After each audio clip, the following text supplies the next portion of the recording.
오늘 모세오경의 다섯 번째 책 신명기입니다. 신명기라고 하는 것은 제가 이름을 먼저 알아야 된다고 그랬죠. 제가 대학에 들어가 가지고요 공부를 하는데, 대학 들어가서 처음 심리학이라는 학문을 하니까 이게 얼마나 낯설고 어려웠겠습니까?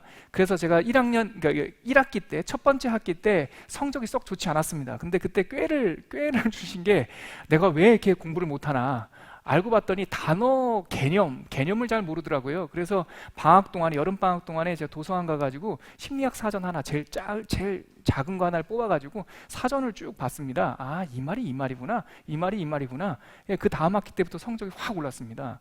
핵심 뭐냐? 단어를 알아야 돼요. 단어 안에 그렇게 이름을 부른 사상이 담겨 있어요. 그리고 정의가 담겨 있거든요. 아담이 처음 창조돼서 하나님으로부터 부여받은 일이 이름 짓는 일이었어요. 그게 그냥 의미 없는 행동이 아니라 그 이름 속에 그 세상을 창조하신 하나님의 뜻을 헤아리는 거거든요. 성경을 볼 때도 제가 나중에 좀 짧은 부분을 하게 될 때 지금 정리하고 있는데, 용어들을 조금, 여러분들이 성경 읽을 때 용어만 몇 개 알아도 이게 미궁에 빠지지 않는 용어들 있잖아요. 지난주 살펴봤던 대표적인 게 그 가데스 아닙니까?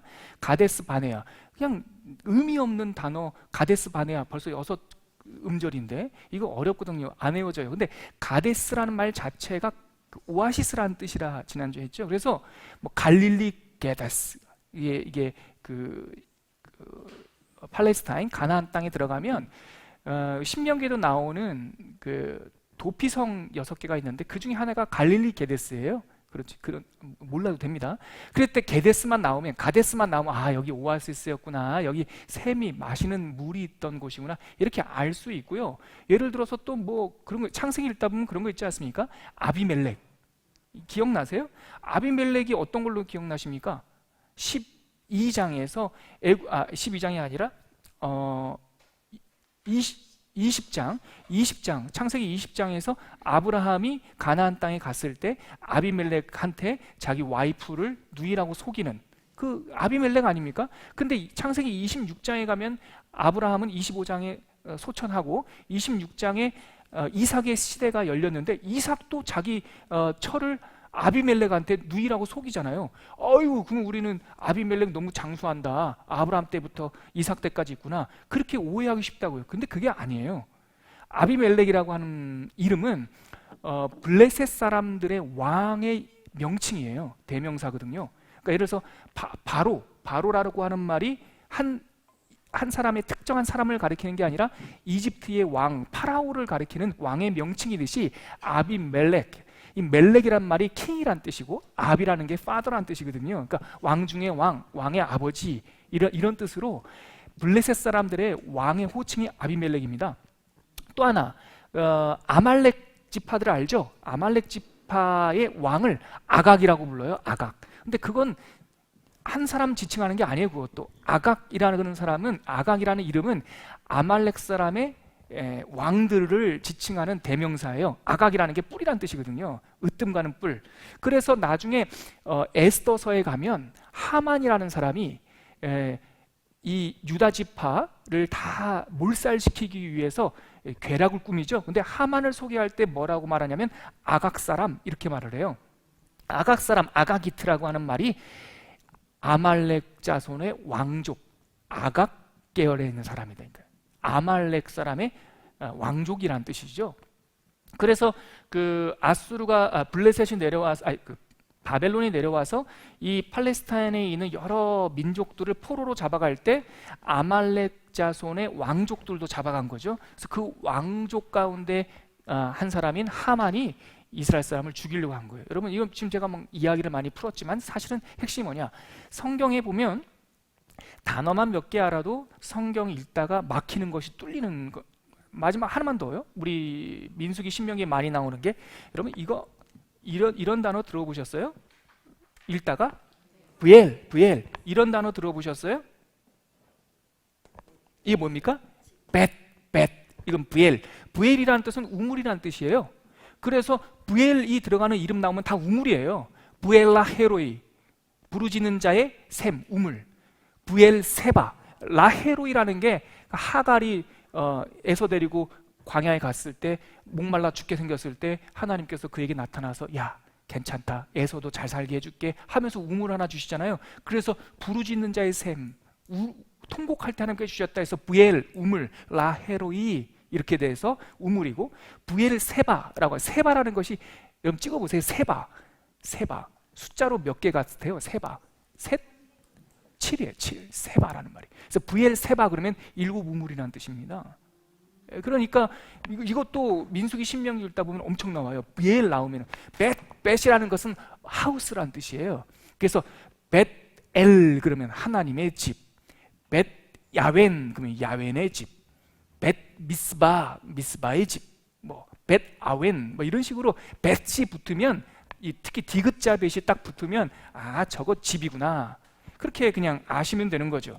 그것처럼 성경을 66권을 읽을 때도 그 제목에 집중하시라. 여러분 신명기 뭡니까? 신명기, 귀신 신자만 우리가 많이 알잖아요. 하나님께서 명령하셨나 보다. 전 어렸을 때 그렇게 이걸 이해했어요. 근데 이 신자가 귀신 신자가 아니라 이 거듭 신자입니다. 다시라는 뜻이에요. 그래서 신명기라, 매울 신자도 아니고요. 이게 거듭 신자예요. 다시금. 신명기란 말은 다시 말씀해 주신 기록. 그래서 이게 하여튼 그런 겁니다. 거두절미하고요. 그래서 신명기라고 하는 것은 지금까지 하나님께서 이스라엘 백성을 애굽 땅에서 구원하셨는데 그 구원하신 이야기를 거듭 요약본, 족보, 한마디로 말하면 이거를 말씀하는 게 신명기입니다.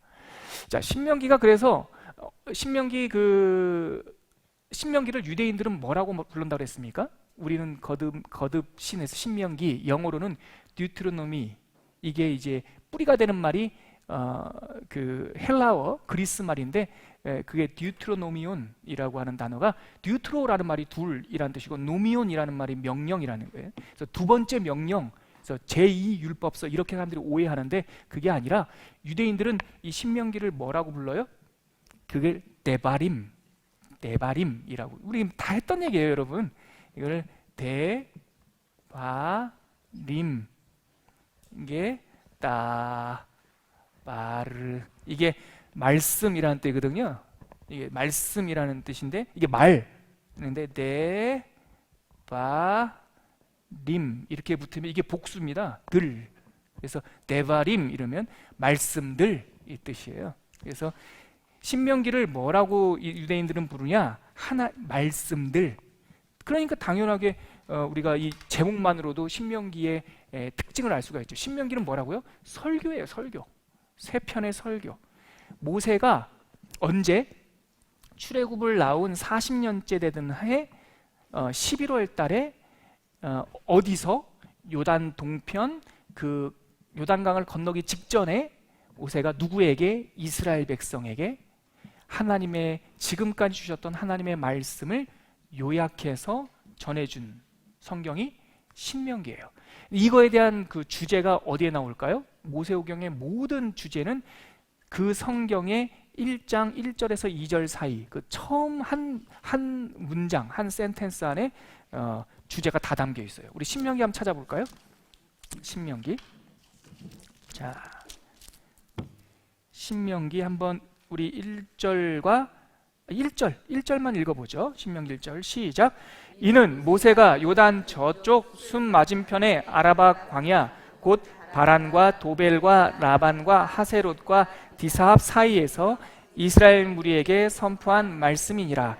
모세가 요단 동쪽 저쪽 순 맞은편 어쩌고 거기서 선포한 뭐다고요? 말씀, 다바림, 드바림. 이게 그 단어예요. 여기서 나온 거예요. 그런데 뭐 호렙산에서 3살 지난 열 하루길이었고요. 그때는 4절에 한번 보시면 그때는 모세가 헤스본에 거주하는 아모리 왕 시온을 죽이고 아드레이에서 아스타롯에 거주하는 바산 왕 옥을 쳐 죽인 후라. 그러면서 5절 말씀 같이 한번 읽어볼까요? 시작. 모세가 요단 저쪽 모압 땅에서 이 율법을 설명하기 시작하였더라. 뭐를요? 이 말씀 율법을 설명하는 거예요. 그러니까 저를 한번 보시겠습니까? 신명기는 하나님의 말씀, 여태까지 들려주신 하나님의 말씀을 이스라엘 백성들에게 요약하고 해석해 주는 거예요. 근데 들은 말씀도 있지만 그들이 체험한 말씀도 있어요. 체험한 말씀을 다른 말로 역사. 홍해를 건너와서 지금 40년째 해 11월 달에 딱 서 있는 이 순간까지 그들이 40년 동안 체험한 역사도 말씀이에요. 그리고 들은 말씀도 말씀이에요. 그리고 이것을 너희들이 앞으로 요단강에 건너가서 어떻게 적용할 것인가, 이것도 말씀이에요. 그러니까 보세요 여러분, 신명기는 세 편의 설교로 되어 있어요. 첫 번째 설교는 뭐냐? 출애굽에서 시내산에서부터 지금 40년이 지난 지금까지 하나님께서 동행하신 역사적 사건들, 체험한 말씀이 제1설교. 두 번째 설교는 시내산에서부터 쭉 들은 말씀, 레위기 말씀, 모든 율법의 말씀이 2설교. 3설교는 이 말씀을 다시 지금 모압 광야에서 이스라엘 백성에게 적용 중심으로, 그래서 너희들은 저 한번 따라하겠습니까? 그래서 너희들은 요단강을 건넌 후에 그곳에서 이렇게 행할지니라. 이게 제3설교. 네. 이 들은 말씀을 요단강을 건넌 후에 이렇게 행해야 된다 라고 얘기하는 제3설교예요. 자, 그래서 신명기는 거두절미하고 몇 개의 설교로 되어 있다? 자, 지나온 이야기에 대한 설교가 1설교죠. 1설교니까 지나온 이야기니까 시점으로 보면은 역사이기도 하고, 시점으로 보면 현재, 과거, 미래 중에 어디예요? 과거. 자, 두 번째 설교는 들은 말씀. 그런데 그게 옛날에 들었지만, 시내산에서 들었지만 그 말씀이 지금 우리의 들려있는 이 돌판의 말씀, 십계명을 비롯하여 지금도 유효한 말씀이니까 과거, 현재, 미래 중에 어떤 개점이에요? 현재 우리한테 하나님께서 기대하는 말씀. 세 번째 설교는 너희들이 요단강에 건너가서 어떻게 실천해야 되는 거니까 시점으로는 미래. 오케이? 이해되시죠? 자, 그러니까 제가 방금 오늘도 녹음하다가 왔는데 목요일 본문이 5장부터잖아요. 5장에 한번 펴보시겠어요? 내일부터 이제 읽고 5장서부터 본격적으로 제2설교가 시작되는 거예요. 4장까지 제1설교였어요. 근데 4장 44절서부터는 이 2설교 서론이 나오기 때문에 4장 44절서부터 2설교가, 두 번째 설교가 시작된다라고 하지만 본격적인 율법 해설 설교는 5장부터 나오잖아요. 자, 보세요. 5장 3절 말씀 같이 한번 읽겠습니다. 두 번째 설교의 시작이에요. 같이 한번 읽을게요. 5장 3절 시작. 이 언약은 여호와께서 우리 조상들과 세우신 것이 오늘 여기 살아있는 우리, 곧 우리와 세우신 것이다. 이게 핵심이에요, 여러분. 현재잖아요, 현재. 이 언약이라 하면 뭘 말해요? 십계명을 말하거든요. 근데 보세요, 여러분. 십계명은 40년 전에 주신 거라고요. 정확히 말하면 39년 전 시내산에서 주신 말씀이잖아요. 그런데 이 시내산에서 주신 십계명을 선포하면서, 모세가 다시 선포하면서 이들에게 뭐라고 말합니까? 너희들 조상들에게만 주신 과거 사건이 아니라 지금 우리들에게 주신 말씀이다. 그러니까 두 번째 설교의 포커스는 현재 시점이에요. 자, 나머지 세 번째 27장서부터 34장까지 세 번째 설교. 그건 미래. 자, 7, 8 한번 보시겠습니까? 신명기는 하나님의 말씀, 명령을 거듭 말씀하신 기록인데, 신명기는 크게 세 가지의 설교로 되어 있다라고 제가 방금 말씀드렸어요. 설교니까 첫 번째 설교, 두 번째, 그 다음엔요? 두 번째 설교, 그 다음에는요? 세 번째. 끝이에요. 신명기 너무 쉬워요, 여러분. 내가 오늘 완전 쉽다 알려드릴게요. 첫 번째 설교는요, 1장 1절서부터 4장 33절까지, 43절까지. 예, 4장 43절까지. 두 번째 설교는요, 4장 44절서부터 몇 장까지요? 26장까지. 세 번째 설교는요, 27장부터 34장 끝까지. 끝이에요. 근데 이 가운데가 이 앞에 서론하고 있는 4장 끝부분 빼놓고 5장부터 친다 하더라도 이게 총 몇 장이에요? 22장이에요. 그러니까 두 번째 설교가 약 3분의 2를 차지하는 분량이에요. 근데 이 내용이 뭐라고요? 율법 이야기라고요. 하나님의 토라, 말씀 이야기예요. 이거는요 역사 이야기예요. 이거는요 건너가면 너희들이 이렇게 적용해라 라고 하는 이야기예요. 끝. 이게 단데. 그러면 이것만 잡으면 이제 정말 끝이에요. 뭐냐? 그러면 율법을 얘기하는 이 두 번째 단락에서는 도대체 뭘 말하고 있느냐? 뭘 말하고 있느냐? 요것만 잡으면 되는 거예요. 여기 하나 끝이고, 요게 조금 복잡해 보이는데 심플해요. 여러분, 모든 율법의 전문, 헌법 전문처럼 모든 율법의 기준이 되는 그 하나님의 계명은 뭘까요? 용기 있게 대답해 보세요. 모든 율법의 서론처럼 전제가 되는 게 뭐가 될까요? 십계명이에요. 끝. 이 두 번째 설교 얘기하는 겁니다. 지금 두 번째 설교 4장 44절에서 26장까지 나오는 두 번째 설교 제가 지금 이제 나눠드릴게요. 십계명 당연히 나오겠죠. 예, 십계명. 그래서 5장에 신명기 5장부터 십계명 얘기가 나와요. 근데 여러분, 하나님께서 십계명 몇 번 주셨어요? 돌판을 몇 번 주셨어요? 2번 주셨어요. 내용은 하나지만 한 번 깨트렸잖아요. 금송아지 사건 때문에. 그래서 두 번째 십계명을 주는 얘기가 한 번 더 나와요. 그래서 5장서부터 10장까지 이때 첫 번째 십계명 얘기 나오고, 그런데 말이다 십계명 설명하다가 10장에 가면은 그런데 니네 조상들이 금송아지 섬겨가지고 그 돌판이 깨졌잖아. 하나님께서 두 번째 십계명 주셨어. 그게 10장이에요. 그래서 율법을 설명하고 있는 첫 번째 내용은 1번 십계명 해설이에요. 2번은 뭐다? 하나님의 이 십계명을 중심으로 한 하나님의 율법 설명인데 이게 다 레위기에 있는 건데요.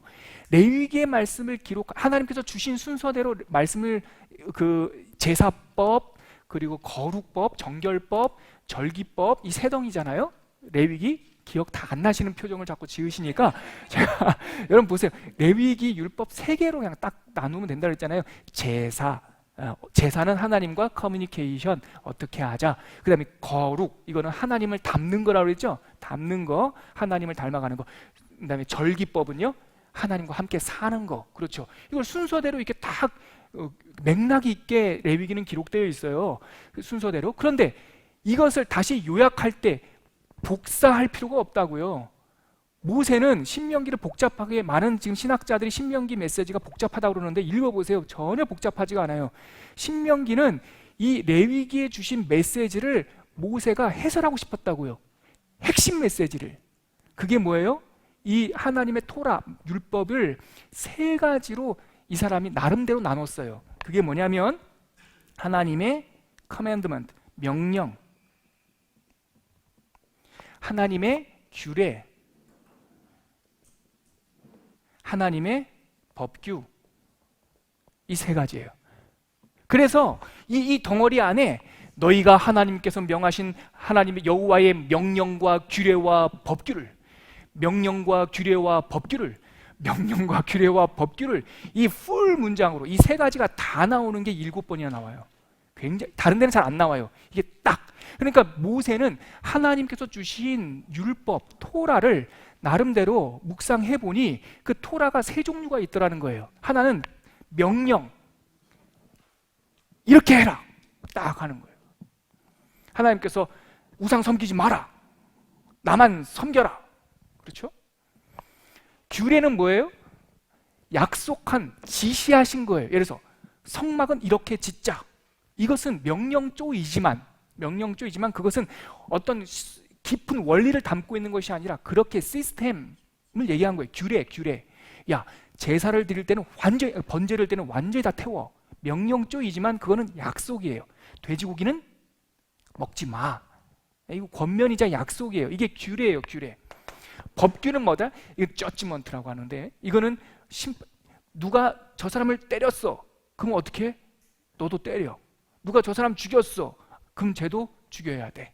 누가 이거 고의로 훔쳤어. 그거 갚아야 돼. 거기에 5분의 1을 더 붙여서 갚아야 돼. 이거는 판결에 관련된 거예요. 자, 이렇게 말씀드리니까 굉장히 체계적인 것 같죠? 그냥 뭉뚱그려 알 때보다는 체계적이에요. 그런데 여러분 여기서 하나 조심해야 될 거는 이 율법을 주실 때가 지금으로부터 2400년 전이에요. 2400년 전. 놀라지도 않죠. 하여튼 어마어마하게 먼 시대예요. 그리고 모세는 법학 박사가 아니에요. 법률가가 아니라고요. 여러분, 이렇게 모세가 하나님의 말씀을 명령과 규례와 법규로 이해를 했지만, 이거 현대 법처럼 뭐 형법, 상법, 또 형사소송법 나누듯이 딱 끊어지도록 나눠지는 건 아니라는 거예요. 그러니까 약간의 애매하기는 해요. 그래서 이거를 가지고 현대 요것만 가지고 논문을 써서 박사학위 받은 사람도 있어요. 근데 통독하는데 다 쓸데없고요. 제가 말씀드리는 것만 딱 생각하시면 돼요. 명령은 뭐다? 말 그대로 명령이에요. 규례는 하나님께서 이렇게 살자라고 약속하신 하나님과의 공동체가의 약속. 법규는 그 가운데 갈등이 있다거나 그 가운데 이해의 충돌이 있었을 때 이렇게 하자라고 하는 판결. 그렇게 생각하시면 돼요. 요 세 가지가 이 가운데에 막 섞여 있어요. 왜 섞어놨을까요? 시급한 것부터 얘기하고 있어요. 예. 그러니까 신명기 안에 말씀이 막 섞여 있는 이유, 그냥 자기 생각나는 대로 한 것이 아니라 이스라엘 백성들한테 가장 현실에 와닿는 문제에서부터. 보세요. 예를 들면 이스라엘 백성이 지금 신명기의 말씀을 모세로부터 들을 때 그들은 지금 어디에 있었습니까? 어디에 있었어요? 대답 좀 해주세요. 자, 지금 이 신명기를 선포할 때 이스라엘 백성은 어디에 있었어요? 우리가 읽었잖아요. 모압 광야에 있었다고요. 요단 동편. 그럼 요단 동편에서 벌써 그 땅을 달라고 하는 두 지파 반이 있었는데, 하나님께서 레위기에 도피성 세워라라는 말씀을 율법에서 해주셨어요. 그런데 이 말씀을 선포하는 시점 중에 가장 시급한 거는 땅 문제, 그 땅을 달라고 말한 사람들한테 먼저 그거 약속해주지 않으면 이 사람들 설교 안 들어온다니까요. 점심시간 됐는데 밥 주지 않고 설교 계속하면 그냥 힘들다니까요. 그러니까 가장 시급한 거를 먼저 얘기하니까 5장 설교 들어가기 전에 4장 끄트머리에 뜬금없이 도피성 얘기가 먼저 나와요. 왜 그래요? 가장 시급한 문제이니까. 가장 시급한 문제이니까. 그래서 가운데에 뭐를 다루고 있다? 하나님의 율법을 다루고 있다. 율법은 뭐와 뭐로 구성된다? 하나님의 명령과 규례와 법규로 구성되어 있다. 이게 막 섞여 있는 것 같지만 왜 섞여 있다? 막 섞어 놓은 거다? 아니다. 시급한 것부터 그들의 피부에 삶에 근접한 것부터 설명하고 있다. 쉽지요? 제가 완전 이 모든 것을 딱 아우르는 거 하나 말씀드릴게요. 그러면 시급하든 명령이든 규례든 법규든 상관없이 이 모든 하나님의 율법의 핵심 주제는 뭐냐 이거예요. 그렇죠. 이게 정답이에요. 이거를 막 섞어놨지만 이게 어렵지 않다고 말한 것은 뭐냐면, 이 두 번째 설교 10계명서부터 여기까지 설교의 핵심 뭐냐? 그러므로 너희 하나님 여호와를 사랑하라. 따라 하시겠습니까? 너희 하나님 여호와를 사랑하라. 이게 주제예요. 그래서 신명기 전체에 너희 하나님 여호와를 사랑하라가 11번 나오는데, 이 가운데 이 두 번째 설교에 8번이 나오고 나머지 3번은 30장. 그러니까 세 번째 설교 처음에 언약 갱신할 때 3번 나오고 대다수가 다 여기 나와요. 여호와의 명령과 규례와 법규는 다 어디에만 나올까? 여기에만 나와요. 30장에 한 번 나오고요. 예. 그러면 두 번째 설교의 주제는 뭐다? 하나님의 언약을 다루면서, 언약의 시작은 뭘로 한다? 10계명으로 한다. 언약의 내용은 뭐다? 하나님의 명령과 규례와 법규. 언약의 주제는 뭐다? 하나님을 사랑하다. 뭐 어떤 순서대로 언약 지금 말씀하고 있다? 시급한 순서대로. 끝. 세 번째는 가서 이제 이 명령과 규례와 법규를 너희들이 잘 실천하자. 거기에 핵심 뭐냐? 감추지 마라. 이게 핵심이에요. 세 번째 설교 핵심이. 다 말씀했어. 너희들이 다 알았어. 너희들이 다 이제 배웠단 말이지. 감출 거 없어. 하나님한테 모른다고 하지 마. 그러니까 감추고 하나님한테 등 돌리고 하나님을 피해 숨으면 니네들 저주받을 거야. 근데 니네들이 감추지 않고 하나님 앞에 나와서 너희들의 죄를 자복하면 하나님께서 너를 축복하실 거야. 이게 세 번째 설교의 핵심이에요. 두 가지 갈래길이 있다 그거예요. 세 번째 설교는 두 가지 갈래길. 첫 번째, 복 받는 길이 있고, 복 받는 길이라고 하니까 자꾸 우리가 기복신앙이랑 헷갈리는데, 복된 길이 있고 저주스러운 길이 있다는 거예요. 복된 길은 하나님 앞에 숨기지 않고 그의 손을 잡고 동행하는 것. 혹시 너희들이 죄인이다 할지라도 그분 손잡고 죄를 자복하면 용서해 주시리라. 그런데 저주받는 길은 뭐냐면은 하나님을 떠나 니네들이 어둠의 길, 숨는 길을 가는 것. 이거 저주받는다. 이게 세 번째 설교의 핵심이에요. 첫 번째 설교는 너희들이 시내사에서 여기까지 올 때 하나님께서 너희와 동행했지. 너희들이 구원받았단다.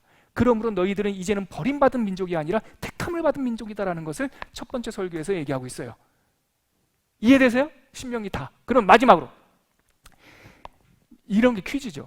두 번째 설교의 핵심 주제가 뭐라고요? 너희 하나님 여호와를 사랑하라. 이게 두 번째 가장 신명기 설교의 핵심이 되는 주제인데, 그러면 이거보다 더 큰 주제, 신명기 전체, 신명기 첫 번째 설교와 두 번째 설교와 세 번째 설교, 함께 하신 하나님 너희들은 택한 민족이다 라고 하는 첫 번째 설교, 하나님의 명령과 규례와 법규를 지켜라, 이게 두 번째 설교, 하나님을 사랑하라. 두 번째 설교. 세 번째 설교, 복된 길이 있고 저주받는 길이 있다, 복된 길을 걸어라. 이게 세 번째 설교.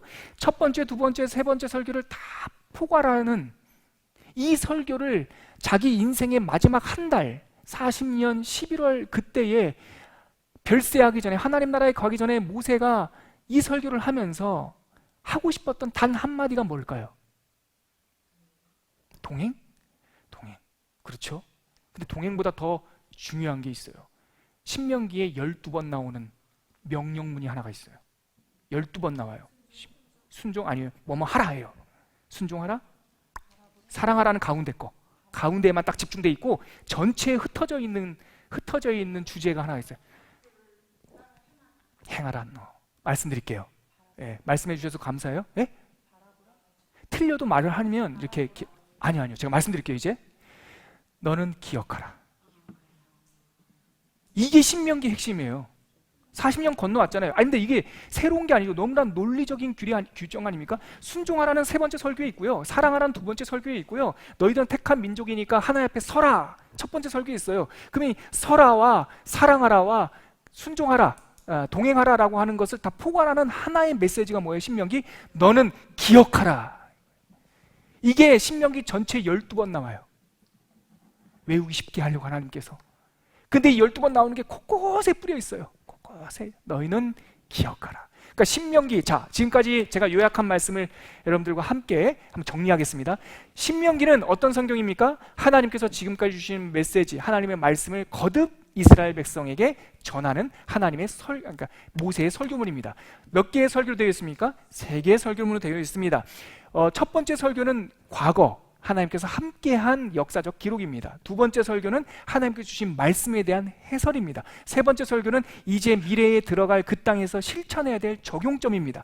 첫 번째 설교에서의 핵심 주제는 뭐냐? 너희들은 택한 민족이므로 여호와 앞에 서라. 두 번째 설교의 핵심 주제는 뭐냐? 너희 하나님 여호와를 사랑하라. 세 번째 설교의 핵심 주제는 뭐다? 하나님과 동행하여 그 복된 길을 걸어가라, 순종하라. 자, 그러면 이 세 가지 설교를 꿰뚫는 하나님의 명령, 핵심 주제는 뭐다? 너희는 기억하라. 신명기 끝. 네, 이 내용이에요. 이것을 여러분들이 마음에 이렇게 품으시고 담으시고 이 강의안을 한번 읽어보시고 또 내일부터 신명기를 한번 읽어보시면, 소리내어 읽어보시면, 여러분 너는 기억하라 5장 처음 나오거든요. 두 번째 설교할 때 아까 말씀드렸던 이것은 너희들의 조상과 맺은 언약이 아니라 지금 너희들과 맺은 언약이다 하면서 5장 시작하면 5장 15절에 너는 기억하라 이렇게 나올 때 여러분들이 깜짝깜짝 놀라는 거죠. 그리고 또 너희 하나님 여호와를 사랑하라 이렇게 하면 모든 율법의 결론이구나 알 수 있고요, 여호와의 명령과 규례와 법규를 지켜 행하라. 그러면 우리 모세 할아버지가 하나님께 주신 율법을 잘 묵상해서 우리한테 탁 첫째, 둘째, 셋째 끊어서 주셨구나 생각하시면 되는 거예요. 너희들한테 축복의 길이 있고 저주의 길이 있다 그러면 이제 적용하라는 얘기구나 이렇게 생각하시면 됩니다. 이해되시죠? 자, 강의안을 같이 보시면서 지금까지 요약해드린 내용을 한번 정리하겠습니다. 자, 첫 번째 페이지 보시면요, 목차가 나오죠? 거기에 여러분들 지난번에 제가 이렇게 조금씩 발전하고 있는데, 지난번에 이렇게 하위 제목까지 달아드리니까 헷갈린다고 그래가지고 하위 제목을 안 달기도 그렇고 달자니 헷갈린다고 그래가지고 아주 흐린 회색으로 해놨어요. 그러니까 그거 보지 마시고요. 그거 보세요. 까만 거, 진한 것만 보세요. 점 1번인 점으로 되어 있는 게 세 가지죠. 첫 번째 설교, 두 번째 설교, 세 번째 설교. 보여요, 구조? 자, 첫 번째 설교에는 두 단락이 있죠. 여호와의 하나님께 여정을 요약했죠. 요약한 후에 체험한 말씀을 요약했어요. 그 다음에 4장에서는 들은 말씀을 요약했어요. 이게 첫 번째 설교입니다. 그리고 두 번째 설교 가니까 십계명을 해석했어요. 그렇죠? 5장서부터 그 13장까지 10장에 두 번째 돌판받은 거 나오고요. 그리고 14장서부터는 여러 율법들, 하나님의 명령과 규례와 법규를 해석하고 있어요. 근데 그 명령과 규례와 법규 해석한 것을 다시 쭉 보면은 하나님을 바라보라, 하나님을 닮아가라, 하나님의 공동체란 이런 거예요. 하나님만 바라봐, 하나님 중심 삶을 살아야 돼, 하나님을 닮아가야 돼, 거룩해야 돼, 하나님의 공동체는 이렇게 해야 돼 라고 하는 내용이 담겨 있어요. 세 번째 설교 가니까 그것도 두 단락이에요. 새 땅에 들어가면 이런 언약들을 지켜라. 나머지 31장서부터 34장까지 마지막 4장은 마지막 권면, 여호수아라고 하는 후계자를 세우고 이제 모세가 노래 찬양을 하고 모세가 이스라엘 백성을 축복하고 34장에 가면 세상을 떠나요. 네. 제가 저는 눈을 감고 이렇게 보면 이 목차가 그림처럼 쭉 보여요. 아, 마지막 역시나 하나님께서는 노목사한테 크게 기대하지 않아. 28장서부터 모세의 그 결어 마무리가 시작되면 얼마나 외우기가 어려웠겠어요. 28, 29인가? 아니야. 그거 못 외울까봐 하나님께서는 31장 딱 떨어지게 31, 32, 33, 34 여호수아 세웠어. 31, 32는 찬양을 했어. 33은 축복했어. 34장 올라가셨어. 얼마나 쉽습니까? 예, 이 구도가 딱 보여야 여러분들이 신명기를 읽을 때 길을 잃어버리지가 않는 거죠. 자, 강의 안 들어가겠습니다. 첫 번째 페이지. 마이크 누구한테 있습니까? 네, 임주원 자매님. 그래요. 아니, 우리 저기 권민수 대장님부터. 네, 신명기 시작합니다. 네. 출애굽 40년 11월 모세는 이스라엘 백성들과 함께 요단 동편 모압 평지에 있었습니다. 신명기는 이제 120세가 된 모세가 이스라엘 백성들에게 모압 평지에서 선포한 설교들의 묶음입니다. 거기 잠깐만요. 모세가 지금 몇 살이라고 돼 있어요? 120세. 아론은 몇 살에 소천했어요? 123세. 근데 아론하고 모세하고 몇 살 터울이에요? 3년 터울이에요. 예. 그러니까 123세 5월 달에 아론이 소천해요. 그 민수기에 있어요. 120세 11월 달에 모세가 소천했어요. 그리고 그 해 40년째 되는 해 1월 달에 미리암이 소천했어요. 민수기에. 그러니까 출애굽 40년 그 한 해에 1월 달에 미리암 누나 가시고 5월 달에 아론 형님 가시고 11월 달부터 설교 시작했으니까 12월 언제쯤 해서 우리 모세 할아버지가 모세 할아버지가 소천하시고 한 해에 1세대들을 상징하는 영적 리더들이 다 소천을 받아요. 오케이. 신명기라는 이름은 두 번째 율법이라는 뜻의 헬라어 듀테로노미온을 따르는 것으로 우리도 거듭 신자를 사용해 거듭 명하신 말씀이라는 뜻으로 부르는 이름입니다. 하지만 이 이름은 다소 오해의 소지가 있습니다. 신명기는 40년 전 시내산에서 주신 말씀과 다른 두 번째 율법이 아니라 처음 주신 말씀을 재차 요약하면서 해설을 곁들여 기록한 말씀입니다. 이런 이유로 오늘날 우리가 읽고 있는 개역 개정 성경은 듀테로노미온이라는 단어가 나오는 신명기 17장 18절을 이 율법서의 등사본을 책에 기록하여 라고 보다 정확하게 번역하고 있습니다. 우리가 신명기를 부르는 그 듀테로노미라고 하는 영어의 뿌리가 되는 듀테로노미온이라고 하는 헬라어가 신명기에 딱 한 번 그게 17장 18절에 나와요. 근데 그걸 옛날에는 이 율법서를 혹은 다른 성경에는 두 번째 율법, 이 두 번째 율법서를 이렇게 해서 사람들이 오해를 했는데 요즘에 번역된 2005년의 버전, 이 개역 개정 우리가 읽는 거는요, 이 율법의 등사본을이라고 더 정확하게, 그러니까 등사본이라고 하는 것은 카피된 거죠. 그러니까 새로운 율법이 아니라 한 번 주신 율법을 다시 우리들에게 말씀해 주신 것이다 라는 거죠. 자, 그 다음에요. 유대인들이 오래전부터 불리워왔던 이름은 이 책의 의미와 성격을 보다 잘 알려줍니다. 이 책의 히브리어 제목은 모세오경의 다른 책과 같이 1장 1절에 나오는 핵심 단어를 따라 말씀들이라는 뜻의 대발임입니다. 신명기는 말씀들의 책입니다. 모세의 입을 빌어 기록자들의 손을 통해 하나님께서 후대에게 전해주는 하나님의 말씀 묶음입니다. 이 말씀들에는 체험한 말씀으로서 하나님의 역사와 청종한 말씀으로서 하나님의 율법이 있고 또 율법에는 하나님의 명령과 규례와 법도 등이 있습니다. 자, 보십시오. 자, 이것도 한눈에 딱 보이십니다. 신명기는 제목이 네바림, 말씀들, 하나님 말씀들은 다른 말로 율법, 율법에는 말씀에는 크게 두 가지, 체험한 말씀과 들은 말씀. 체험한 말씀은 역사, 들은 말씀은 율법. 율법에는 세 가지가 있는데 하나님의 명령, 규례, 법규. 그 다음에 읽어주세요. 그 다음에 있는 우리 신명기 5장 31절 같이 한번 읽어볼까요? 시작. 너는 여기 내 곁에 서 있으라. 내가 모든 명령과 규례와 법도를 내게 이르리니 너는 그것을 그들에게 가르쳐 내가 그들에게 기업으로 주는 땅에서 그들에게 이것을 행하게 하라 하셨나니. 예. 신명기 구성은 신명기의 구성은 세 편의 설교로 되어 있습니다. 이 세 편의 설교는 시점으로는 과거, 현재, 미래에 각각 초점을 두고 있고 내용적으로는 지금까지 행하신 하나님의 역사, 우리에게 기대하시는 하나님의 율법, 그리고 새 땅에서 행하신 하나님의 언약을 기록하고 있습니다. 모세의 첫 번째 설교는 시내산에서 언약식을 맺은 후 40년이 지난 지금 모압 평지까지 인도하신 하나님의 역사를 요약하고 하나님의 역사를 요약하고 설교의 말미에 시내산에서 받은 언약의 의미를 요약하고 있습니다. 두 번째 설교는 십계명을 시작으로 하나님으로부터 받은 율법과 명령과 규례와 법도를 요약 해설하고 이 율법을 어떻게 적용하고 실천하며 살아갈 것인지 설명하고 있습니다.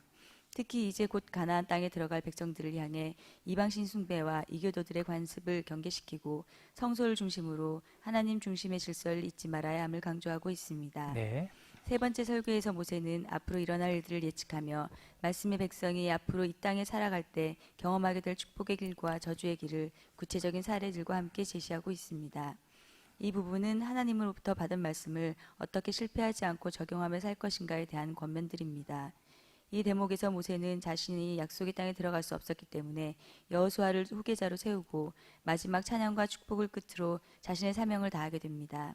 신명기 마지막 장에는 모세의 죽음이 기록되어 있는데 일부에서는 본인의 죽음을 기록할 수 없다는 이유로 신명기, 더 나아가 모세오경 전체의 모세 저작서를 의심하는 사람도 있지만 아마도 이 부분 후계자 여호수아가 기록했을 것으로 추정됩니다. 여러분들 제가 강의 안에 이걸 넣을까 말까 하다가 신학적인 얘기는 될 수 있으면 안 넣으려고 그러는데 읽다가 보면 여러분들 중 가운데서도 어이구 이거 뭐야 하는 분들이 계실까 봐. 모세오경을 모세가 기록했다며요. 신명기도요. 근데 34장에 가면 모세의 죽음 이야기가 나와요. 어떻게 죽은 사람이 기록해요? 이러실까 봐. 예. 그 34장은 톤이 주어도 약간 다르고요. 시점이 달라져요. 그러니까 많은 사람들은 그것 때문에 모세오경, 신명기 모세가 기록한 거 아닌 거 아니야? 이렇게 생각할 수 있는데 옛날에는요. 기록하던 그 일기와 하나님의 언약의 계승 때문에 죽은 후에 그 죽은 대목을 후계자가 이렇게 연결해서 기록하기도 합니다. 그래서 34장은 여호수아가 기록했던 것으로 우리가 추정합니다. 자, 첫 번째 설교 내용 들어갈게요. 앞으로 이제 아니죠. 읽으셔야죠. 예. 첫 번째 설교 지금까지 행하신 일 여정을 요약하다. 호렙산에서 길을 떠나 신명기 1장 1절에서 5절은 신명기 전체의 서문입니다. 모세는 이 서문에서 신명기 말씀이 선포되는 때와 장소 그리고 정황을 밝히고 있습니다. 특히 눈에 띄는 것은 2절 호렙산에서 세일산을 지나 가데스바네아까지 10하룻길이라는 내용입니다. 모세가 10하룻길을 의도적으로 강조하고 있는 것으로 보이는데 이는 곧 이어지는 3절 광야 생활 40년과의 대조를 통해 지난 시간의 의미를 강조하는 것으로 보입니다. 이게 왜 그러냐면요. 그 히브리 성경을 제가 이렇게 보니까 2절 그러니까 신명기 1장 2절 시작할 때 첫 번째 단어가 10하룻길이에요. 근데 3절을 시작할 때 첫 번째 단어가 40년이에요. 그러니까 하나님께서 1절에 하나님께서 이것은 뭐 요단 저편 뭐 어쩌고저쩌고 그 강에서 말씀하신 말씀이다 하고 나서 2절은 10하룻길이었다 쭉. 근데 3절에선 40년이었다 쭉 이렇게 나와요. 그러니까 극적으로 10하룻길과 40년을 대조, 평행법이라고 해요. 이걸요. 딱 대조하면서 10하룻길이면 올 곳을 너희들이 40년간 광야에서 그 얘기를 강조하고 있는 거 아닌가. 그 다음에요. 호렙산 아래에서 이스라엘 백성은 진영의 조직을 정비하고 곧 가나안 땅의 남쪽 관문 가데스바냐에 도착했습니다. 여러분 호렙산이 시내산과 같은 겁니다. 예, 그 다음에요. 가데스바냐에 도착한 때 이미 민수기에서 살펴보았듯 가데스바냐에는 출애굽 여정에서 중요한 분기점이 됩니다. 모세는 1장에 기록된 대부분의 분량을 이 가데스 바니아에서 있었던 일을 기록하는 데 사용합니다. 그들은 그곳에서 실패했고 불신했으며 불평으로 인해 광야로 들어가게 되었습니다. 네. 다시 요단 동편으로 행할 때 모세는 우리가 방향을 돌려 여호와께서 내게 명령하신 대로 홍해길로 광야에 들어가서 여러 날 동안 세일산을 두루 다녔더니 라고 38년간의 광야 생활을 단 한 절로 요약합니다. 자, 거기 보십시오, 여러분. 그 부분은 좀 짚고 넘어가야 될 부분인데 우리가 민수기 지난주에 살펴볼 때도 하나님께서는 40년 광야 생활, 38년간의 광야에서 방황 생활에 별로 관심이 없어요. 왜냐하면 인간사가 똑같아요. 여러분, 2017년에 우리 사회에서 발생하는 인간사의 그런 여러 가지 일들과 2000년 전 예수님 시대에 있었던 일들과 아브라함 시대 때 있었던 일들이 비슷해요. 동성의 일이 요즘만 이슈가 아닙니다. 아브라함 때에 소돔 땅에 있었던 게 그 천사들, 하나님의 천사들을 소돔에 있는 그 사람들이 내놔라, 내가 그들과 상관하리라 했던 그게 동성애예요. 집단 폭력이고요. 그래서 그 동성애라고 하는 그 영어 단어가 소도마이트 아닙니까? 소돔의 일. 그러니까 38년 동안 광야에서 방황했던 그들을 가학적으로 하나님께서 그들의 고생한 이야기를 기록하는 거에 재미 들리신 분이 아니라고요. 그래서 민수기에 보면 38년 동안 있었던 많은 일들 가운데 정말 달랑 한 사건만 기록하는데 그게 고라당 반역 사건이에요. 지난주에 말씀드렸죠. 고라당 반역 사건 잘 보면 뭐와 똑같다, 동기가? 에덴 동산에서 선악과를 탐하려고 하는 아담과 하와의 동기하고 똑같다. 너만 제사장이냐? 이게 고라당의 반역 사건의 동기 아니었습니까? 3장에 있었던 건 뭡니까? 당신만 하나님이요? 나도 신 좀 되십시다. 같은 거예요. 그러니까 그게 계속 반복되는 거예요. 요즘에도 이슈가 뭡니까? 요즘에 하나님을 대적하는 이 세상 풍조의 핵심이 뭐예요? 내가 하나님이에요. 네 맘대로 살아. 네 인생은 네 거야. 이거거든요. 그러니까 그게 계속 고라당의 반역 사건과 에덴 동산에서의 반역 사건이 인간사에서 계속 반복되기 때문에 하나님께서 그거 하나만 딱 얘기해요. 마찬가지로 신명기에 들어와서도요, 38년 동안 있었던 일을 기록할 법하죠. 근데 여기는 더 심해요. 사건도 기록하지 않고 딱 한마디로 끝내버려요. 38년의 역사를. 그게 2장 1절입니다. 같이 한번 읽어보시겠습니까? 신명기 2장 1절. 이거 참 시적으로, 의미적으로 많은 것을 함축하고 있는 단어예요. 이 2장 1절 한 절에 38년이 담겨 있어요. 같이 읽을게요. 시작. 우리가 방향을 돌려 여호와께서 내게 명령하신 대로 홍해길로 광야에 들어가서 여러 날 동안 세일산을 두루 다녔더니, 보세요. 두루 다녔더니 방향을 돌려, 방향이 거꾸로 됐고요. 하나님께서 우리에게 진노하신 것대로 홍해길로 광야에 들어가 가지고 여러 날 동안, 이 여러 날이란 말은 다른 말로 오랫동안이라고도 번역할 수 있는데요, 세일산 주변을 빙글빙글 도는 겁니다. 이게 인생을 한마디로, 하나님을 떠난 인생을 한마디로 표현하는 거예요. 근데 이것도 창세기에 있습니다. 가인이 아벨을 죽이고 나서 두려움을 떨어요. 그래서 하나님께서 그에게 표시를 주니까 가인이 이제 나 살았다 하고 나서 그 다음에 가인이 했던 결과가 뭐냐면 가인이 여호와 앞을 떠나서 놋 땅에 거주하더니 거기서 아들을 얻어 에녹이라 짓고 그 아들을 위해 성을 만들어 에녹 성을 만들어. 똑같은 패턴이에요. 하나님께 불순종한 이들이 방향을 돌려 하나님의 진노대로 홍해길로 광야에 들어가서 여러 해 동안 세일산을 두루두루 방황하는 거예요. 이게 인간 죄악사를 한마디로 요약하는 구절입니다. 계속 읽어주세요. 시간이 흘러 이스라엘의 다음 세대가 주류가 되었고 하나님은 그들에게 이제 북으로 올라가라 명령합니다. 이어 기록된 여정들은 다음 세대가 가데스 바니아에서 북쪽으로 올라가 아모리 왕 시온과 바산 왕 옥의 땅을 취하는 내용이 담겨 있습니다. 신명기의 말씀이 선포되고 있는 출애굽 40년 11월 이스라엘 백성은 바로 그 땅에 머물고 있었습니다. 이 과정에서 하나님은 아브라함과 근친 부족인 에돔, 모압, 암몬과는 싸우지 말라 명령하고 대신에 가나안 7족속 가운데 요단 동쪽에 자리하고 있던 아모리 족속을 멸하고 그들의 땅을 취하라고 지시합니다. 자, 여러분 칠판 한번 보시겠습니까? 지도를 제가 하나 그려볼게요. 여기가 지중해고요. 이스라엘 땅이요. 이게 사해바다, 이게 갈릴리 호수, 이게 요단강, 조르라는 말이 흐르다, 단 쪽 땅에서 흐르는 강, 그래서 요단인데요. 지금 이스라엘 백성이 여기에 머물고 있었어요, 지금. 그런데 밑에가 시내 광야였었고요. 시내 광야에서 이스라엘 백성이 올라오는데 제가 이걸 설명해 드리려고 그래요. 이 요단 동편에 세 민족이 살고 있었어요. 첫 번째, 이 맨 아래쪽에 살고 있던 사람들이 에돔이라고 에서의 후손들이 살고 있었어요. 그리고 가운데는요, 모압이라고요. 롯, 소돔에서 피해 나온 롯의 딸들이 아들을 낳을 수 없으니 다 죽었잖아요. 딸 둘과 아버지만 살아남았다고요. 동굴에 피해 있었어요. 그 대재난 시대 때. 그때 참 우리는 이해되지 않는 윤리적 기준으로는.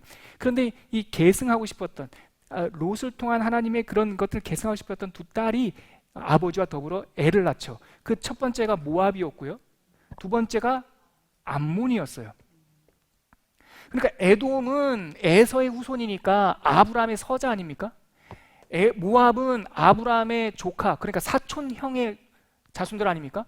암몬도 그렇고요. 그래서 우리가 많이 헷갈려 하는데 이스라엘 백성이 남쪽에서 올라와서 에돔한테 우리 길로 좀 들어갈게 그랬더니 안 돼. 나 니네들 못 믿겠어. 이렇게 길을 막아 막 싸우려고 그러니까 하나님께서 싸우지 마라. 내일 읽는 본문에 나와요. 얘네들하고 싸우지 마. 왜냐하면 그 땅 너희 에서의 후손들한테 준 거야. 돌아가. 이렇게 돌아가게 해요. 모압을 만나서 다 전쟁에서 이긴 줄 아는데 아니요. 하나님께서 보시면 모압과 암몬도 싸우지 말래요. 그냥 지나가래요.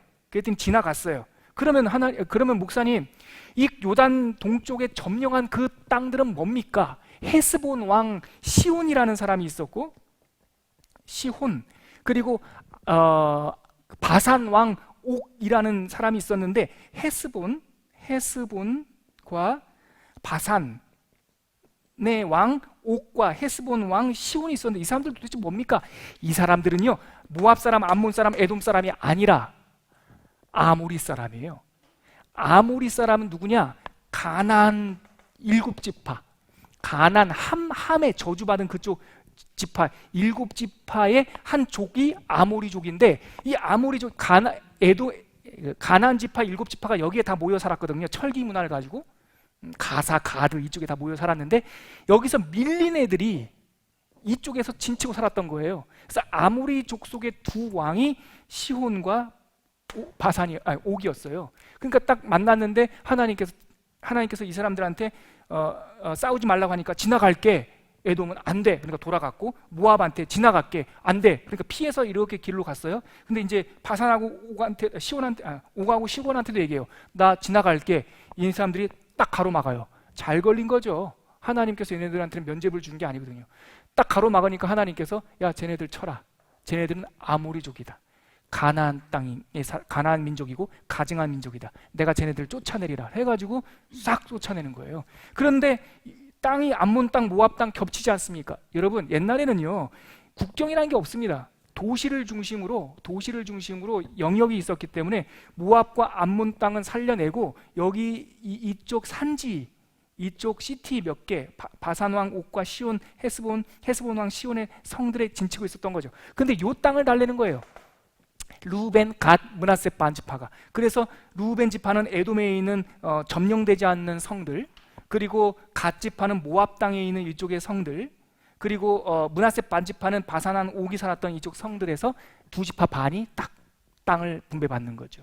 이해되시죠? 내일 읽으실 때 하나님께서 얘네들 막 살려주라고 그러면 오해하지 마십시오. 살려주셨고, 그럼 누굴 친 겁니까? 아모리족 속의 시온과 옥을 친 겁니다. 계속 읽을게요. 그때 우리가 이 땅을 얻음에 이스라엘은 아모리인의 두 왕 헤스본 왕 시온과 바산 왕 옥을 그치고 그곳에 가나안 땅 입성을 위한 베이스 캠프를 칩니다. 요단 동편 높은 구릉지대에서는 가나안 땅이 선명하게 보였습니다. 하지만 하나님은 모세에게 너는 이 요단을 건너지 못할 것이다 라고 말합니다. 이후 루벤 지파와 갓 지파 그리고 므낫세 반지파가 기업으로 얻은 이 땅에서는 하나님의 부름을 받습니다. 그때 이스라엘은 벳볼 맞은편 골짜기에 거주하고 있었습니다. 네, 언약을 요약하다. 네, 앞으로 마이크 받을까요? 네. 언약을 요약하다. 내가 너희에게 가르치는 것. 모세는 체험한 말씀으로서의 하나님의 역사를 요약한 후 그들에게 들려주신 하나님의 말씀들을 기록하고 있습니다.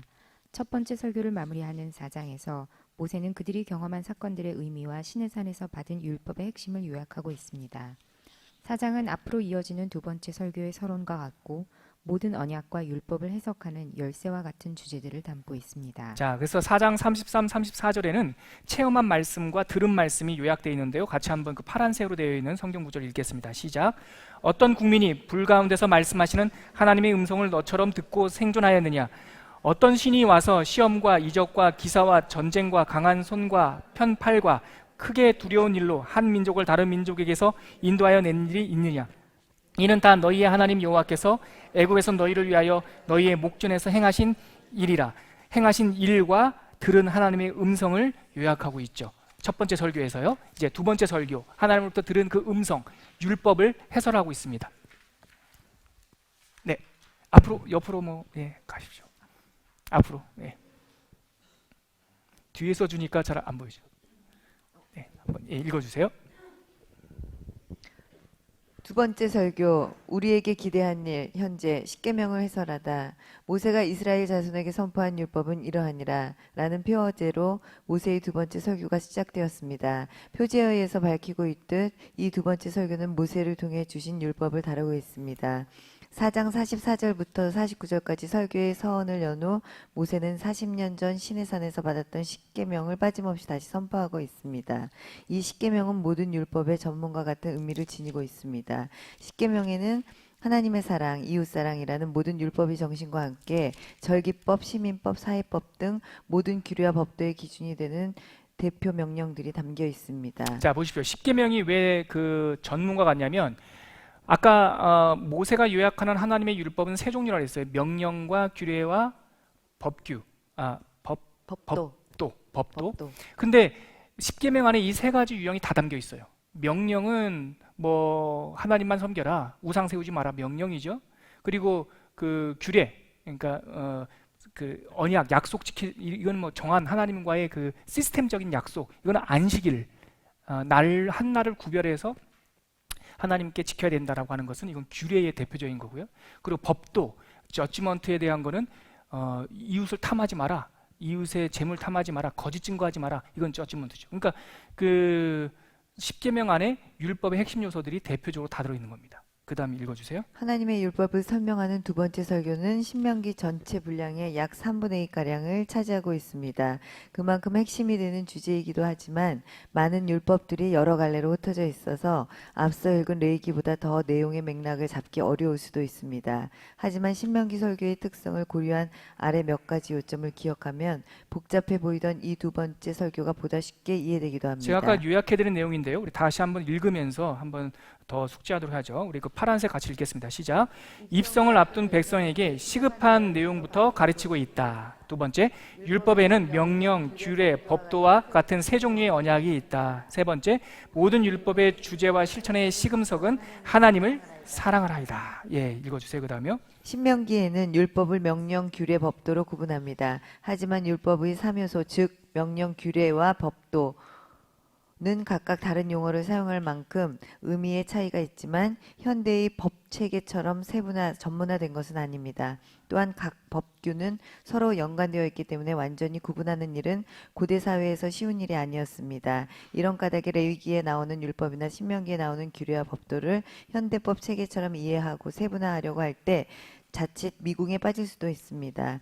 신명기에서 해설하는 율법의 세 가지 요소는 아래와 같이 대략적으로 이해해도 성경 통독에는 부족함이 없다고 생각합니다. 이게 자칫 미국에 빠질 수 있다는 것이 아까 제가 말씀드렸듯이 어떤 분들이 이 레위기 율법을 현대법처럼 막 해서 이거는 시민법, 이거는 무슨 사회법, 이것은 무슨 도덕법 나누는데요. 혼재돼 있어요. 그러니까 그렇게 내용적으로 막 나누지 말고 그저 밑에 제가 요약해놓은 요 정도로 그냥 이렇게 넓게 대략적으로 이해해도 통독하는데 아무런 부족함이 없습니다. 그 파란색 한번 같이 읽을게요. 시작. 1번 명령이란 하나님이 선포한 마땅히 해야 할 의무적 계명들, 규례란 하나님이 지시한 제사, 제도, 양식, 절기 등의 약속 규정들, 법도란 하나님이 정하신 보상, 배상, 분쟁, 갈등 해결 등에 대한 판결들. 그래서 제가 이 강의안을 쓰면서 선포한, 하나님이 지시한, 하나님이 정하신 이렇게 좀 단어를 뽑아봤어요. 그래서 지시했다, 선포했다. 그리고 이렇게 하라고 하나님께서 지시했다. 디렉션을 주신 거죠. 그리고 하나님께서 이렇게 정하시다, 약속하신 거죠. 이렇게만 이해하셔도 될 것 같습니다. 다른 분께서 우리 그 다음 달 한번 읽어주시겠어요? 남자분한테 한번 가보시죠. 우리 최윤상 형제님 한번 읽어주십시오.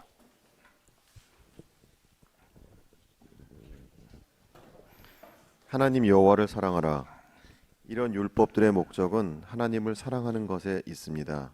흔히 모든 명령의 상위 가치로 자유, 정의, 평등 등을 꼽는데 성경은 이런 자유, 정의, 공평 등을 살아 숨쉬게 하는 힘의 근원이 하나님을 사랑하는 것에 있다고 가르치고 있습니다. 이런 이유로 5장에서 10계명 선포가 끝난 직후 6장에서 바로 이어 내 하나님 여호와를 사랑하라는 메시지가 선포되고 있습니다. 신명기 전체에는 이 표현이 11번 등장하는데 하나님의 명령과 규례와 법도가 선포되는 각 마디마다 마치 언약 실천의 시금석처럼 내 하나님 여호와를 사랑하라는 주제가 빠짐없이 등장합니다.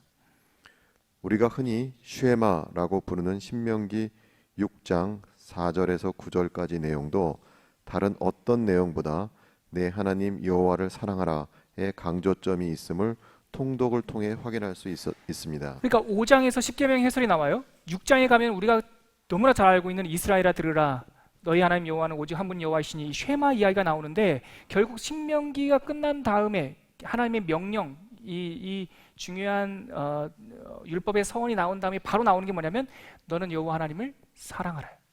예, 그게 계속 반복되는 거예요. 그래서 두 번째 설교를 쫙 보시면 쭉 말씀이 나온 다음에 이제 통독하시면서 확인하십시오. 쭉 말씀, 언약된 뭐 계명들이 나온 다음에 하나님을 사랑하고, 또 쭉 나온 다음에 하나님을 사랑하고, 이게 계속 반복적으로 나옵니다. 예, 계속 읽을게요. 그 다음 페이지요. 다른 분, 예, 우리 승현이가 한번 읽어줄래? 하나님만 바라보라.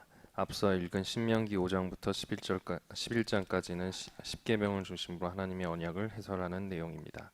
처음에 주신 10가지 계명을 선포하며 시작하고 이어 범죄한 이스라엘 백성들이 두 번째 돌판을 받는 내용까지 이어집니다. 이어지는 신명기 두 번째 설교의 내용은 10계명 외의 여러 규례와 법도들에 대한 설명입니다. 이 부분에는 우리가 앞서 레위기에서 읽은 각종 제사하는 방법, 성결하는 절차, 절기에 대한 규칙, 함께 더불어 살기 위한 규범 등이 적용 중심으로 다양하게 담겨 있습니다. 먼저 12장과 13장에는 하나님만 바라보라, 즉 하나님만을 최고의 자리로 모시는 삶을 살아야 한다는 규례와 법도들이 담겨 있습니다. 성소 중심의 삶과 우상 숭배 금지 등이 강조되고 있고, 역시 하나님을 사랑하라는 정신이 소금처럼 곳곳에 뿌려져 있습니다. 레위기의 용어로는 성막법과 제사법의 적용으로 이해할 수 있습니다. 제가 이 패턴으로 하나님을 닮아가라, 하나님의 공동체란이라는 내용의 강의안을 썼습니다. 어떤 내용이 담겨 있습니다. 그리고 그 담겨 있는 내용은 레위기의 율법의 무슨 법과 무슨 법의 적용이라고 이해할 수 있습니다. 이런 패턴이에요. 한번 읽어보시고요. 내용은 아까 금방 승현 형제가 읽어줬듯이 첫 부분은 하나님만 바라봐라. 그 다음에는 그 바라본 하나님을 닮아가라. 하나님의 공동체는 그 닮은 사람들이 공동체 안에서 살 때는 이렇게 해야 한다라는 내용들이 담겨 있습니다. 우리 세 번째 설교로 한번 들어갈까요? 보시겠어요? 네, 우리 혜진 자매님 세 번째 설교 4페이지. 세 번째 설교, 새 땅에서 지킬 언약들, 보여주신 두 갈래 길. 세 번째 설교는 미래를 향해 있습니다. 첫 번째 설교가 지나온 여정을 기억하는 것이었고, 두 번째 설교가 지금 우리 손에 들려있는 언약에 대한 결정이었다면, 세 번째 설교는 여호와께서 내게 주시는 땅에 들어가는 날에 행할 다짐들을 다루고 있습니다. 먼저 하나님은 너희가 요단강을 건너거든 이 율법의 말씀을 돌에 기록하여 기념비로 삼으라고 지시하고, 이어 그 기념비를 세우는 그날 그 백성의 절반, 시므온, 레위, 유다, 이사갈, 요셉, 베냐민 지파는 그리심 산 쪽에 서고, 다른 절반 루벤, 갓, 아셀, 스불론, 단, 납달리 지파는 에발산 쪽에 세워 한쪽에는 축복의 긍정의 메시지를, 다른 한쪽에는 저주 부정의 메시지를 선포해 백성들이 이 말씀들을 모두 숙지할 수 있도록 하라는 지침을 줍니다. 이는 마치 돌 기둥에 기록한 말씀처럼 백성의 마음판에 말씀을 기록하는 행동 설교로 보여집니다. 이게 뭐냐면 세 번째 설교에 딱 들어가면 처음 하는 게 뭐냐면요, 너희들이 들어가서 첫 번째 요단강을 건너거든 돌 큰 걸 하나를 구해가지고 거기다가 흰색으로 회를 칠하라는 거예요. 그리고 거기다가 하나님의 말씀들을 기록하라는 거죠. 근데 레위기 말씀은 전문을 기록하라는 것이 아니라 핵심 뭐였을까 궁금해하는데, 그것이 아마도 십계명을 다시 쓴 것이 아닐까 사람들은 얘기합니다. 그거 세워놓고 나서 그 다음에 해야 될 것은 총 12지파 있는데 6지파는 그리심산 쪽에 딱 세워요. 나머지 6지파는 에발산 쪽에 세워요. 그리고 나서 이쪽에서는 이렇게 하면 복 받을 거야, 이렇게 하면 복 받을 거야, 이쪽에서는 이렇게 하면 저주 받는다, 이렇게 하면 저주 받는다. 사실은 같은 내용이에요. 처음에 돌에다가 세웠던 말씀처럼 이제는 백성들의 마음판에다가 말씀을 막 새겨주시는 거예요. 그런데 그 이야기가 끝난 다음에 이어지는 내용이 그 저주받는, 아멘 아멘 선포해라, 저주받는 내용들이 나오는데 그 12가지 죄악이 나와요. 너희들이 들어가면 적용점이에요. 이게 세 번째 설교 율법 적용의 핵심이에요. 쭉 나오지만 신명기 27장, 그게 이제 이때 선포되는 저주받을 12행위가 신명기 27장 15절에서 26절까지 나옵니다. 요 내용이에요. 고개들 저랑 보시겠습니까? 요 내용을 보면 12가지 내용이 구체적인 게 나오는데 나머지 28장, 29장부터 이어지는 내용들의 압축이에요. 그러면 저주받는 일, 이걸 싹 바꾸면 축복받는 일, 이래 공통점은 뭐냐? 이게 좀 쉽지는 않아요. 특별히 왜 이런 것들을 했을까? 예를 들어 그 파란색 동그라미 쳐진 거 보십시오. 12가지 내용들이 다 이런 거예요. 같이 읽을게요. 동그라미 1번서부터 시작.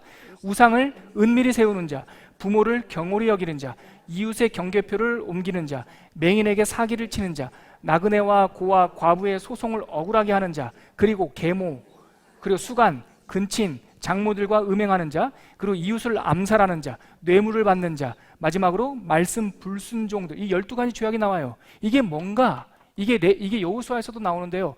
제가 이거 요약해 드릴게요. 저는 볼 때 이게 바로 세 번째 설교를 푸는 키입니다. 은밀한 죄예요. 감춘 죄. 왜냐하면 특별히 우상을 만든다는 것은 십계명에도 하지 말라고 나와 있는데 이 27장에서는 우상을 은밀히 만든다라고 표현을 강조를 하고 있어요. 또 살인하면 안 된다라고 얘기를 하는데 이 27장에서는 그냥 살인이 아니라 암살하지 말라고 나와 있어요. 그리고 이웃의 경계표를 옮기지 말라. 이거 밤에 몰래 가서 하는 짓이에요. 그리고 여기서 말하는 계모와 성관계 음행하고, 동물과 음행하고, 근친과 음행하고, 장모와 음행한다는 음행 사건이 4개가 나오는데 이게 다 은밀한 방에서 일어나는 것들이에요. 예, 그리고 뇌물수수, 누가 뇌물수수를 다 은밀하게 받아요. 그러니까 27장에 나오는 요단강을 건너서 너희들이 이 말씀을 실천할 때에 가장 염두에 둬야 될 죄의 뿌리, 죄의 줄기 하나가 뭐냐면 감추는 죄예요. 하나님께서 다 본다는 거죠. 예. 이거 하면은 니네들 살아난다. 하나님 앞에 감출 게 없다. 그러니까 숨지 말고 감추지 말고 하나님 앞에 나와. 죄를 지었어도 나와. 그리고 죄를 자복해. 그럼 하나님께서 용서하시리라 말씀이 쭉 나오거든요. 근데 여러분 보십시오. 죄를 짓고 나서 은밀하게. 이게 어디에 나오는 사건들입니까? 아무리 시간이 지났더라도 이건 해야 돼요, 여러분. 이 말씀은. 창세기에 나와요, 여러분. 이게. 아담과 하와가 죄를 짓고 나서 이 사람들이 어디에 숨어요? 나무 뒤에 숨어요. 부끄러워서. 이게 지금 27장에 나오는 음행 사건과 숨는 사건 똑같아요. 그 다음에 이 죄악으로 해서 실을 낙원을 잃어버린 그 아담과 하와 가정에서 태어난 두 아들 가인과 아벨 사이에서 무슨 사건이 나죠? 살인 사건이 나요. 가인이 아벨을 죽여요. 그리고 어떻게 합니까? 암매장해버려요. 암매장. 그래서 하나님께서 찾으세요. 야, 네 동생 어딨냐? 나 몰라요. 창세기 3장과 4장에 나오는 인류의 죄악의 결과물이 은밀성과 감추는 것과 숨기는 것과 부끄러운 거예요. 그거 하지 말라는 거예요. 하나님께서 수많은 신명기, 레위기에서 나왔던 율법을 다시 한번 요약하면서 이제 너희들이 요단강을 건너거든. 제가 현실적으로 적용하면 여러분들이 이제 예수 그리스도를 믿는 크리스찬이 되었다면, 여러분들이 세례를 받으셨다면, 여러분들이 요단강을 걷는 사람이라면 죄 짓지 말라는 말이 아니라, 도덕군자가 되라는 말이 아니라 이제는 더 이상 은밀하게 감춰서는 안 된다는 거예요. 하나님 앞에 적어도 감출 것이 있어서는 안 된다는 거예요. 드러내라는 거예요. 죄가 있으면 후히 주시고 넘치도록 주신 하나님께, 용서하신 하나님 앞에 고백하라는 거예요. 날마다 회개하라는 거예요. 그게 핵심이에요. 그러니까 적용설교, 세 번째 신명기 설교의 핵심이 뭐냐? 하나님 앞에 나와라. 하나님 앞에 말해라. 하나님께서 너의 모든 죄를 사하시리라. 그것이 바로 동행. 그 내용을 하고 있는 것이죠. 자, 이제 마무리 끝내면서 5페이지 맨 마지막에 보면 백조의 노래라고 제가 닉네임을 달았는데, 마치 신명기의 끝부분은 백조가, 제 아는 목사님이 그러더라고요. 송태근 목사님이라고 저랑 아주 가까운 목사님인데, 이분이 어렸을 때 뭐 이렇게 새 키우는 데서 아르바이트 했다고 하네요. 근데 진짜 백조가 운대요. 죽을 날이 다가오면 백조가 운답니다. 그 얘기를 제가 들은 적이 있는데, 그래서 저는 들어보지 못했지만 그냥 그거를 이렇게 달았어요. 마치 120세가 된 할아버지가 된 모세, 눈은 휘어지지 않고 건강했지만 자기의 소명을 다한 모세가 31장서부터 여호수아를 세우고 여호수아를 향해서 권면합니다. 31장에 이상에 가니까 이제 자기가 자기 인생을 통과했던 하나님, 120년 동안 자기 인생을 딱 주관하시던 하나님을 막 찬양합니다. 33장에 가니까 이제 이스라엘, 자기 아들과 같은 이스라엘을 딱 불러놓고 그들에게 막 축복합니다. 여러분, 축복은요 그냥 개인적인 그런 그 고백이 아니라 하나님의 언약을 계승한다라고 하는 뜻이 있어요.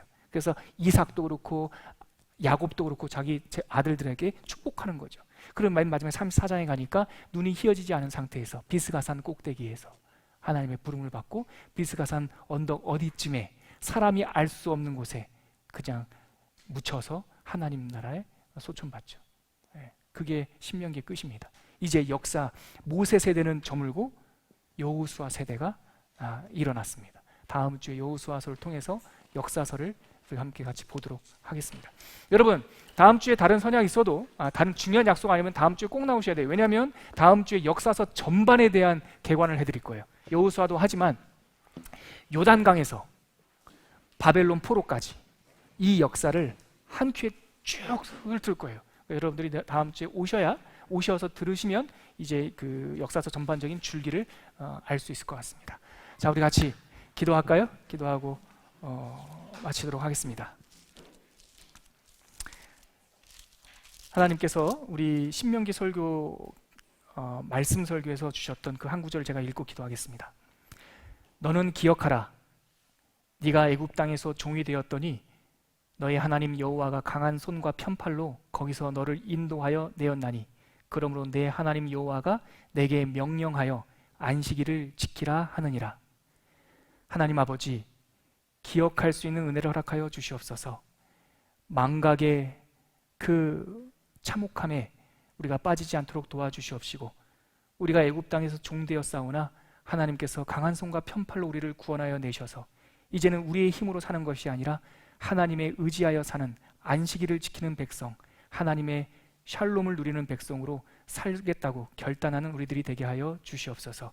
하나님을 날마다 기억하는 언약 백성으로 살기로 결정하오며 우리 주 예수님의 이름으로 기도합니다. 아멘.